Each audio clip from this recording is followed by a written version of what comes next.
Hola gente, hoy vamos a ver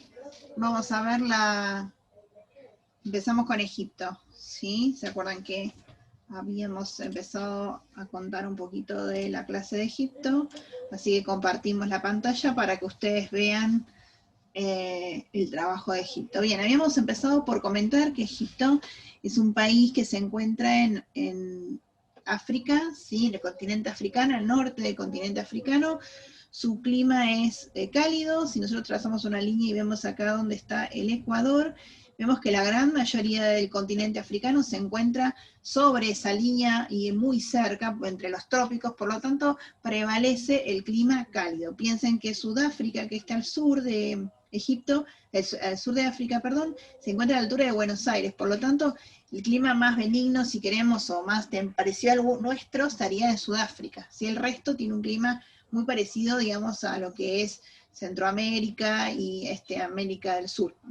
Así que se caracteriza por un clima cálido, rodeado del Océano Índico, el Océano Atlántico, el Mar Mediterráneo, y Egipto está justamente en esta parte superior. ¿Sí? Bien. Si vamos un poquito más hacia abajo, vamos a ver que acá está, digamos, el continente africano, que es un continente que, a pesar de que sabemos que el origen del hombre nace aquí, ¿sí? Justamente hacia el sur de África, sin embargo es un continente que, como vimos un poquito con el tema de lo de la población y las pirámides poblacionales, tiene muchas dificultades desde el punto de vista sociales y políticas.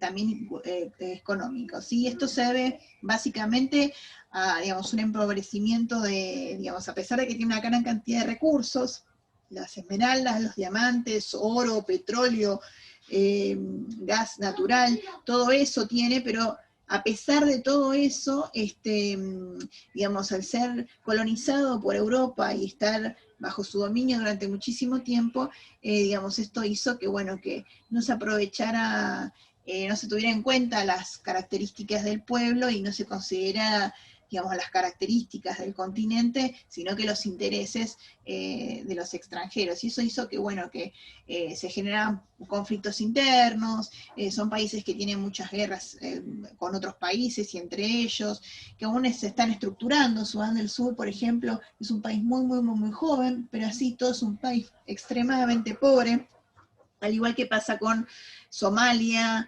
Uganda, Ruanda y Burundi, que son estos tres que están acá, tienen carencias gigantes y enfermedades que hasta en América Latina, con todos los problemas que tienen, han sido superados. En África todavía la gente se sigue muriendo. O sea que es un continente, como habíamos dicho, en general, con una pirámide poblacional joven, es decir, que tiene mucha natalidad, pero también mucha mortalidad.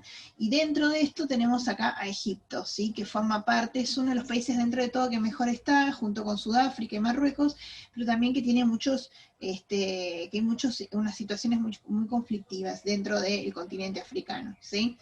A pesar de todos los recursos que sabemos que tienen.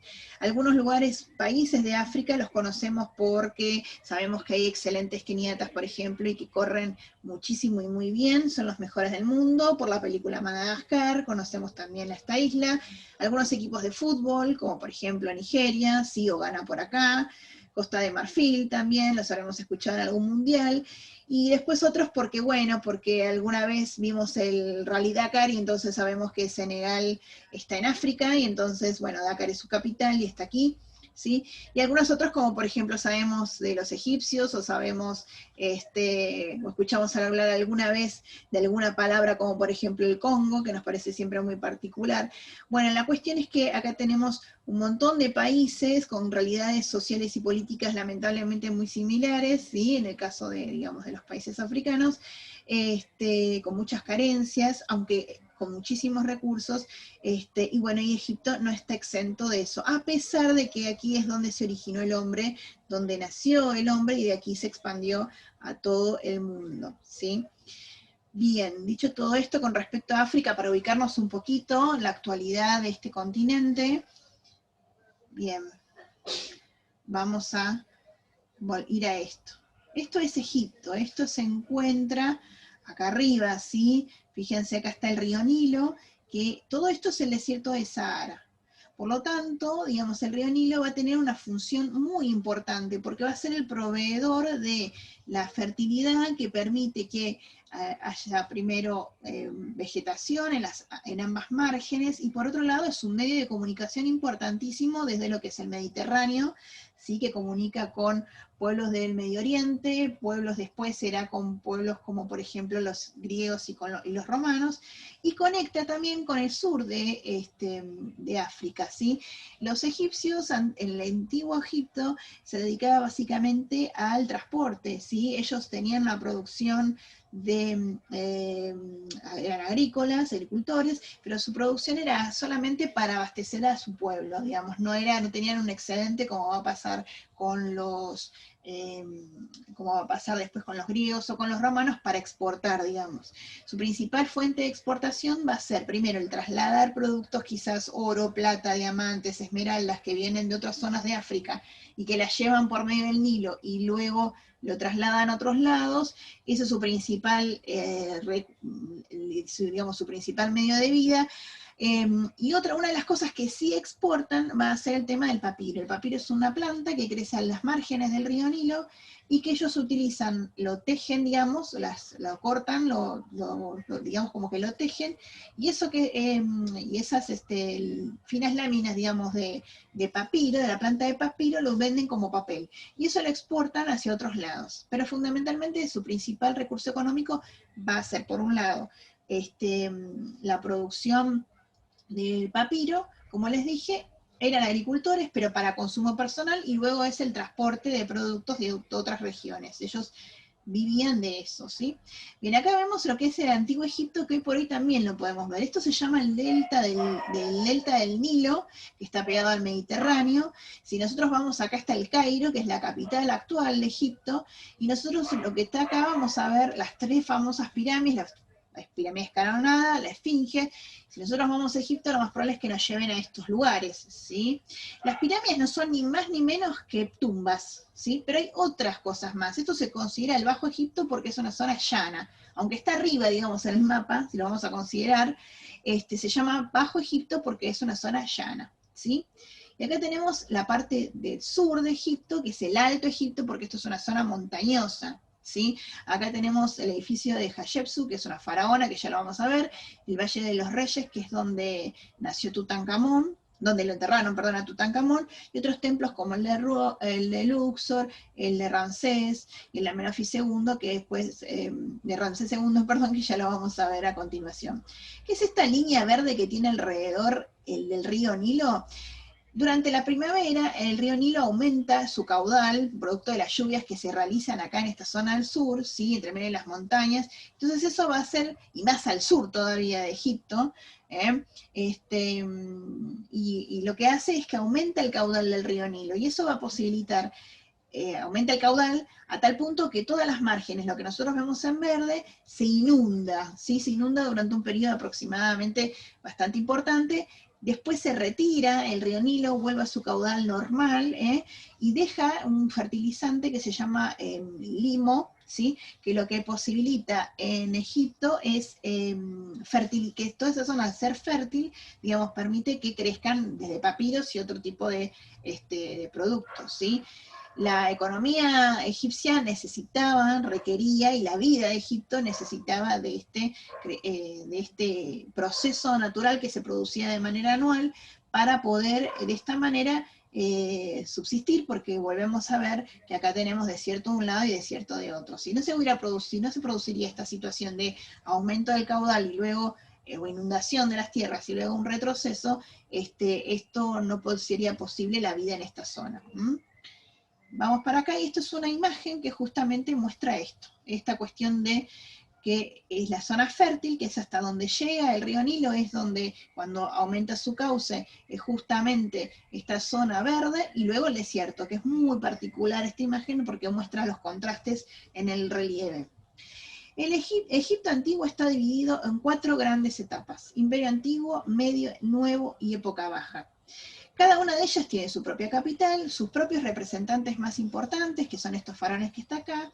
La primera etapa coincide más o menos con el comienzo de la escritura de los sumerios, para que nos ubiquemos, mientras que los egipcios arrancan el imperio antiguo, por otro lado estaban los sumerios empezando a escribir, y eran como líderes indiscutidos en Irak actual, ¿sí? Muy cerquita de acá, de Egipto. De hecho tienen relación con ellos, por cuestiones comerciales tienen relación y saben que están unos que otros.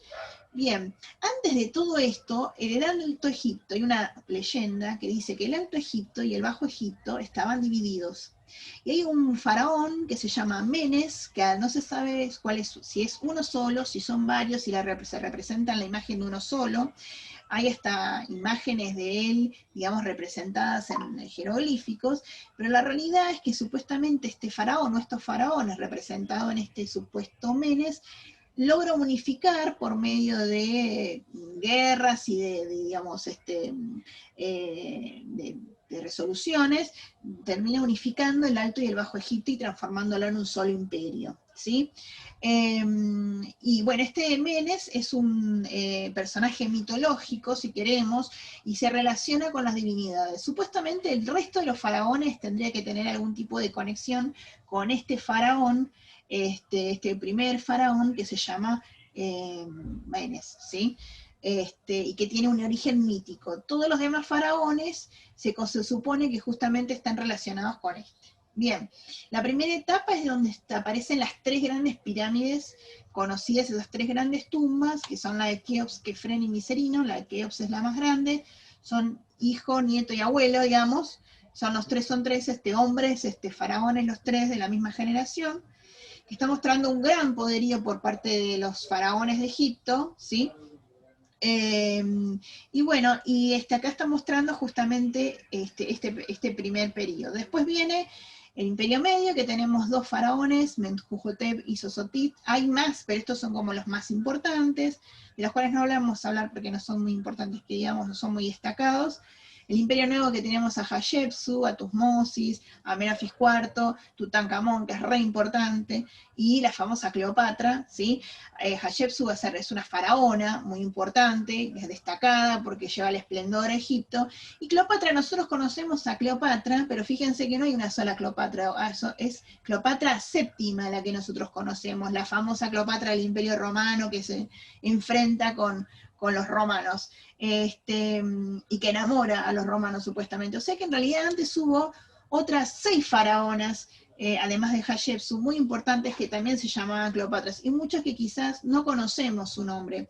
No hay que olvidarse de Amenofis IV, ¿sí? Su mujer Nefertiti, que fueron fundamentales también para la historia de Egipto, y después ya lo vamos a ver por qué.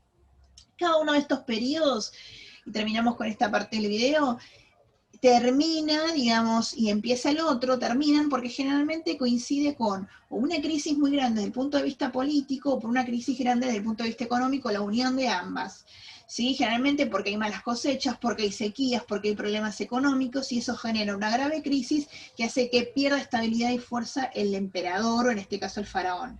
Y a veces pasa por crisis políticas. ¿Por qué? Porque el faraón muchas veces queda sin herencia, queda sin familia, queda sin hijos, y entonces esa continuidad se pierde. Y eso genera una desestabilización desde el punto de vista político, que genera generalmente crisis y que hace que se rompa esta estructura. Entre cada uno de estos periodos, uno de estos fases que nosotros vemos de distinto color, Imperio Antiguo, Medio, Nuevo y Baja, hay lo que se llama periodos intermedios, que son justamente esos momentos de crisis. Y hasta acá llegamos en este video.